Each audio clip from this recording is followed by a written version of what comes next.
আসসালামু আলাইকুম। সবাই কেমন আছেন? আশা করছি আল্লাহর রহমতে সবাই সুস্থ আছেন, ভালো আছেন। আলহামদুলিল্লাহ, আমরাও ভালো আছি। আরো একটি নতুন ভিডিও দেখার জন্য আপনাদের সবাইকে আমন্ত্রণ জানাচ্ছি। আশা করছি আমার আজকে ভিডিওটি আপনাদের কাছে খুব ভালো লাগবে।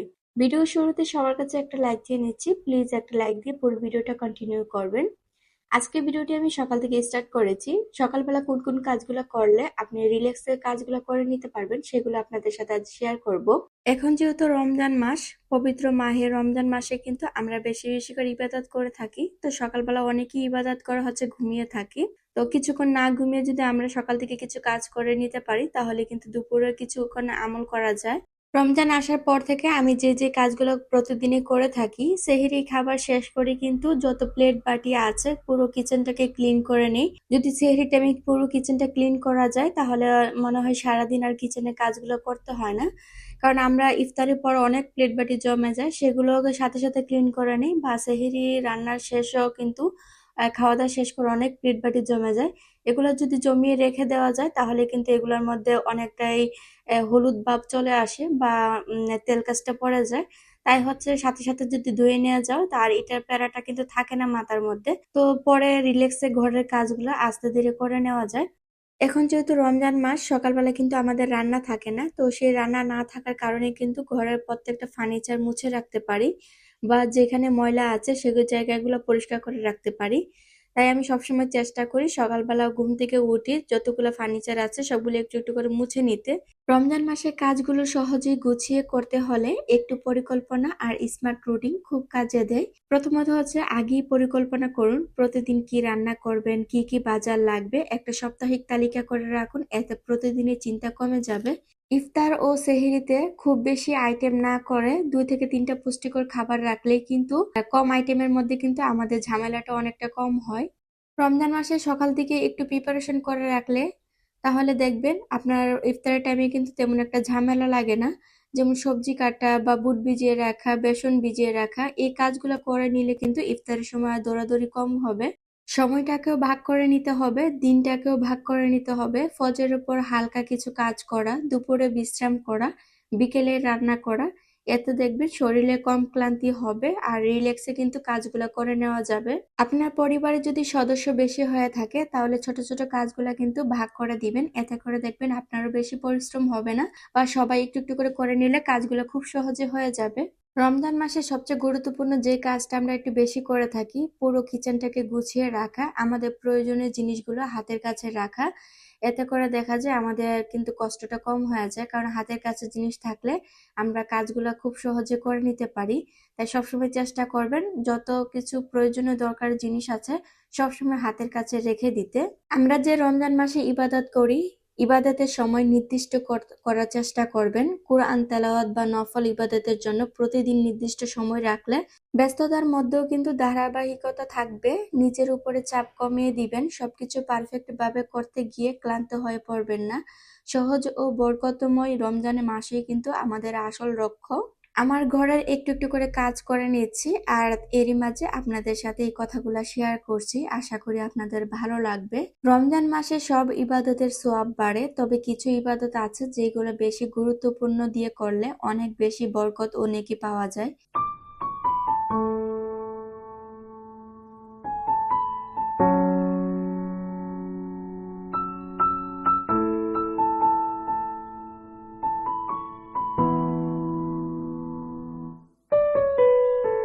একটা রুম আমি সেহরির সময় গুছিয়ে নিয়েছিলাম আর এখন হচ্ছে সকাল দিকে আরেকটা রুম গুছিয়ে নিয়েছি।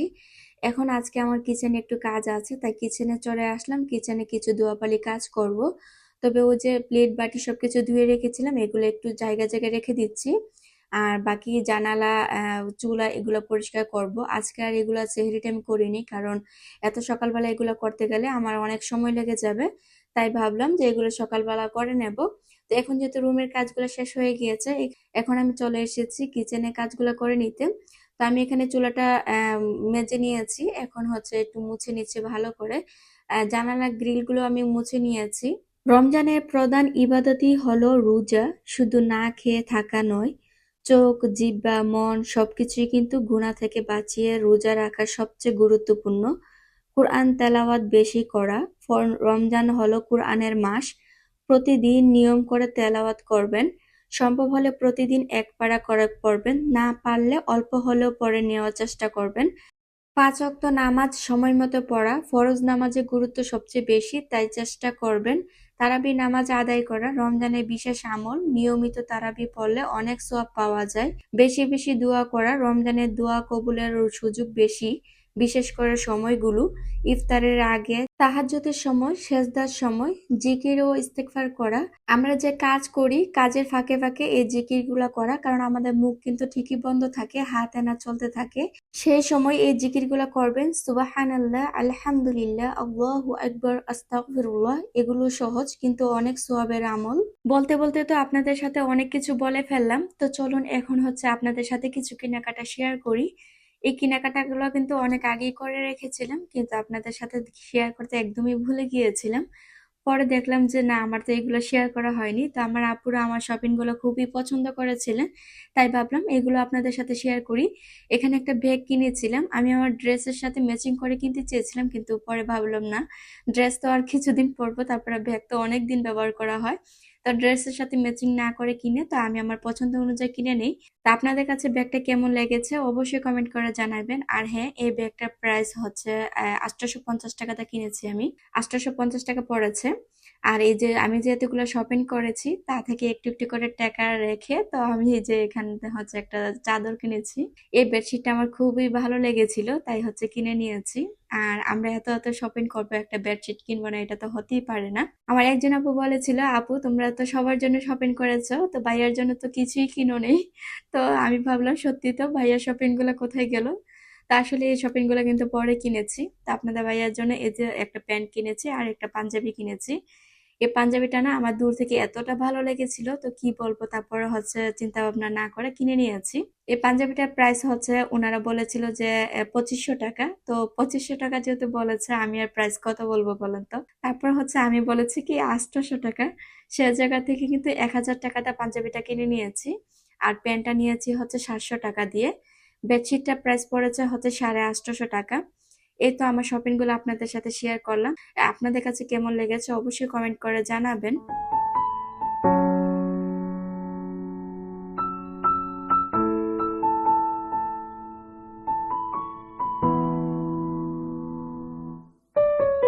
আমার ভিডিওতে এখনো কেউ আছেন কিনা জানি না, যদি কেউ থেকে থাকেন লাইক দিতে ভুলে যান, প্লিজ একটা লাইক দিয়ে দিবেন। আপনাদের একটা লাইক আমার ভিডিওটা অনেকের কাছে পৌঁছে দেবে। আর আপনারা যদি কেউ আমার চ্যানেল নতুন হয়ে থাকেন, চাইলে আমার চ্যানেলটি সাবস্ক্রাইব করে রাখবেন। পাশে থাকা বেল অল অপশনে ক্লিক করে রাখবেন, এতে করে আমি যখনই ভিডিও ছাড়বো সাথে সাথে নোটিফিকেশন পেয়ে যাবেন। আর আপনি যদি এই কাজটি আরো আগে করে থাকেন তাহলে আপনাকে অসংখ্য ধন্যবাদ। আপনারা কিন্তু কেউ লাইক দিতে চান না, বুঝি না কেন আপনারা লাইক দিতে চান না।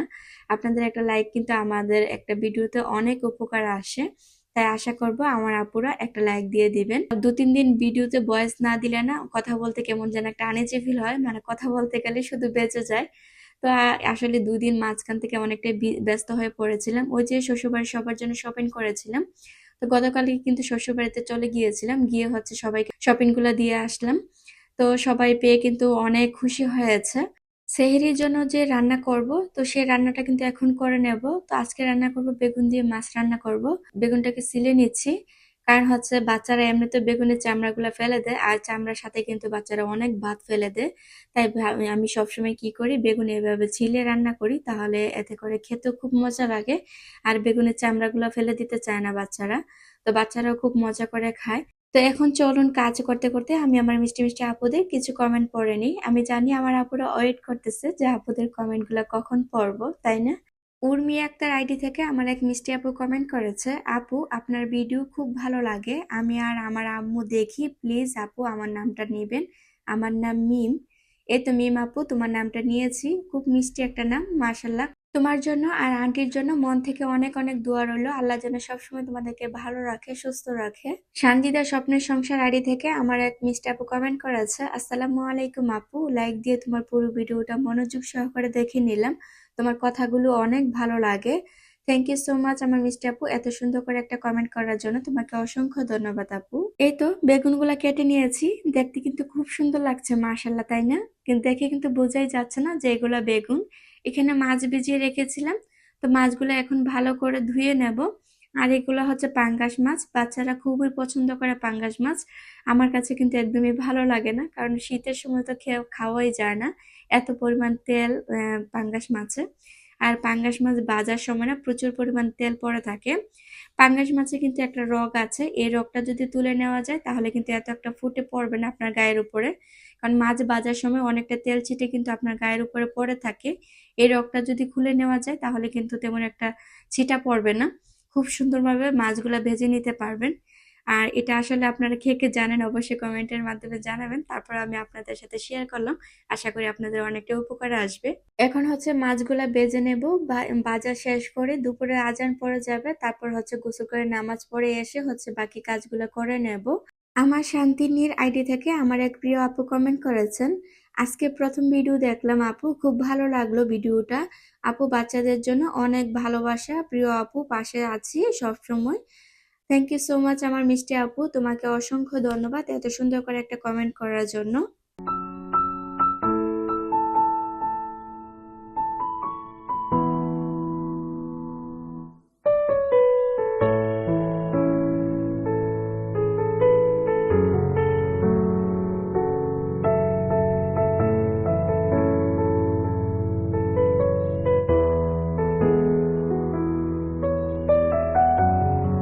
নামাজ শেষ করেই হচ্ছে চলে এসেছি দুপুরের রান্নাটা করে নিতে। এই রান্নাটা আগে ভাগে করে নিলে পরে দেখা যায় ইফতারিগুলা সন্ধ্যা টাইমে বানিয়ে নিলেও কোনো সমস্যা হয় না, তখন এত একটা প্যারা লাগে না। আর ইফতারি সব আয়োজন করে রেখেছি, শুধু ভাজা পোড়া করব। তো এই তো আমার রান্নাটা পুরোপুরি হয়ে গিয়েছে। আমার আরেকটা প্রিয় আপু কমেন্ট করেছে, আমার যখনই ঘরের কাজ করতে ইচ্ছে করে না, আপনার ভিডিওগুলো দেখলে কাজের আগ্রহ পাই। আমার মিষ্টি আপু, তুমি এত সুন্দর করে কমেন্ট করেছো, আর তুমি যে আমার ভিডিওগুলো দেখলে কাজের আগ্রহ পাও সেটা শুনে কিন্তু খুব ভালো লাগলো। তোমার জন্য অনেক অনেক দোয়া রইলো আপু, আল্লাহ যেন তোমাকে সবসময় ভালো রাখে, সুস্থ রাখে। তো এত সুন্দর করে কমেন্ট করার জন্য তোমাকে অসংখ্য ধন্যবাদ আপু। এমডি কামরুল আইডি থেকে আমার এক মিষ্টি আপু কমেন্ট করেছে, আপু তোমার ভয়েস শুনলে বুকের ভিতরটা মোচড় দিয়ে ওঠে, অনেক ভালো লাগে তোমার video. Thank you so much আমার মিষ্টি আপু এত সুন্দর করে কমেন্ট করার জন্য। আর তুমি যে আমার কথাগুলো এত সুন্দরভাবে শুনো, তোমার মনটা আসলে অনেক ভালো, তাই হচ্ছে তুমি আমার ভয়েস এত সুন্দর করে শুনো আর কি। তো আপু তোমার জন্য অনেক অনেক দোয়া রইলো, আল্লাহ যেন তোমাকে সবসময় সুস্থ রাখে, ভালো রাখে। আর এত সুন্দর করে কমেন্ট করার জন্য তোমাকে অসংখ্য ধন্যবাদ আপু। এই তো আমি এখানে ইফতারিগুলো এক এক করে ভেজে নিচ্ছি। আমার রান্না কিন্তু প্রায় অলরেডি শেষ হয়ে গিয়েছে, শুধু ইফতারিগুলো ভাজার বাকি ছিল, সেগুলো ভেজে নিচ্ছি। আর এগুলো হচ্ছে আমি কারেন্টের চুলাতেই বসিয়ে দিয়েছি। সবচেয়ে দুঃখের বিষয় কি জানেন, আমার গ্যাস কিন্তু চলে গিয়েছে। আসলে আমি হচ্ছে মাদ্রাসায় ইফতারি দেব, তো আমি ভাবতেছি কবে যে আমার গ্যাসটা শেষ হয়। তো এতদিন কিন্তু গ্যাসটা শেষ হওয়ার অপেক্ষায় ছিলাম, কিন্তু এমন একটা সময়ের মধ্যে গ্যাস চলে যায়, তো তখন ওই যে রান্না করার সময় আর কি। তো যাই হোক, গ্যাস না থাকলেও ইলেকট্রিক চুলা আছে, সেটা দিয়ে চালিয়ে নেওয়া যায়। তো সেহরি টাইমেও কিন্তু আমি ইলেকট্রিক চুলাতেই ভাত রান্না করে নিয়েছি। তো পরের দিন হচ্ছে আমি গ্যাস নিয়ে আসবো আর কি।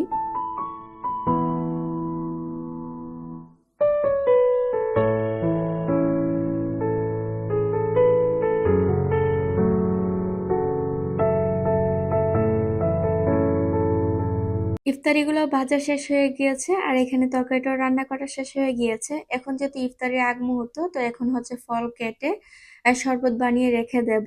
যখন ইফতারের টাইম হবে তখন শুধু সেগুলা নিয়ে যাব আর কি। তো এগুলো আমি সবসময় চেষ্টা করি আসরের যখন আজান পড়ে তখন এগুলা রেডি করে তারপরে আসরের নামাজ পড়ে কিছুক্ষণ রেস্ট করি, কারণ ওই সময়ের মধ্যে আমল করাটা বা রেস্ট করাটা খুবই প্রয়োজন। কারণ ওই সময়ের মধ্যে বেশি ক্লান্ত হয়ে পড়ে, আর ওই সময় যদি আপনি কাজ করেন দেখবেন কাজগুলো কিন্তু শেষ হতে চায় না। আমি কেন জানি ওই সময় কাজগুলো করলে কাজগুলো একদমই আমার হাত থেকে সরতে চায় না, তাই চেষ্টা করি আগে কাজগুলো করে নিতে আর কি। এখানে একটা তরমুজ এনেছিলাম, তো তরমুজটা কেটে নিয়েছি। আর এখানে হচ্ছে পেয়ারাও এনেছিলাম। পেয়ারাগুলো দেখতে ভীষণ ভালো লেগেছিল আমার কাছে। তো আসলে কিন্তু অনেকটা মিষ্টিও হয়েছিল, তো আমি পেয়ারা দুইটা কেটে নিচ্ছি। আমাদের একটা ভিডিও 15 থেকে 16 মিনিট হয়, এত বড় ভিডিওতে ভয়েস ওভার করাটা অনেকটাই কষ্টকর। আর এত বড় ভিডিওতে যখন ভয়েস দিতে যাই তখন কিন্তু অনেক কথা ভুল হয়ে থাকে। তো তা থেকে কিন্তু আপনারা প্লিজ ক্ষমা দৃষ্টিতে দেখবেন। এই কথাটা আমি সবসময় বলি, কারণ হচ্ছে কথাটা মানুষের ভুল হতেই পারে। তার জন্য বলছি, কারণ সবাই সবকিছু যে সবকিছু ভালো লাগবে তা কিন্তু না। তো আপনার যদি ভালো লেগে থাকে অবশ্যই দেখবেন। এখানে কিছু ইফতার কেটে হচ্ছে আমি আমার পাশের রুমের জন্য নিয়ে নিয়েছি, আর আমাদের জন্য কেটে হচ্ছে এখানে ডেকোরেশন করে নিয়েছি। এই তো সবগুলা ইফতার হচ্ছে আমি এখানে রেখে দিয়েছি। এখন হচ্ছে ডেকে রেখে দেব, যখন ইফতার টাইম হবে তখন হচ্ছে রুমে নিয়ে যাব। আর তা না হলে এখন যদি নিয়ে যাই তাহলে আমার ছেলে সবার মাঝখানে বসে পড়বে। আজকে পুরো ভিডিওটা আপনাদের কাছে কেমন লেগেছে আমার আপুরা সবাই কমেন্ট করে জানাবেন। তো আজকের মতো ভিডিওটা এখানেই শেষ করে দেব। কেউ লাইক দিতে ভুলে গেলে প্লিজ একটা লাইক দিয়ে দিবেন। আপনাদের একটা লাইক আমার ভিডিওটা অনেকের কাছে পৌঁছে দেবে। আর আমার চ্যানেলে কেউ নতুন হয়ে থাকলে আমার ভিডিও দেখে ভালো লাগলে প্লিজ চ্যানেলটি সাবস্ক্রাইব করে রাখবেন। তো আজকের মতো ভিডিও এখানেই শেষ করে দিই। সবাই ভালো থাকবেন, সুস্থ থাকবেন। আল্লাহ হাফেজ। আসসালামু আলাইকুম।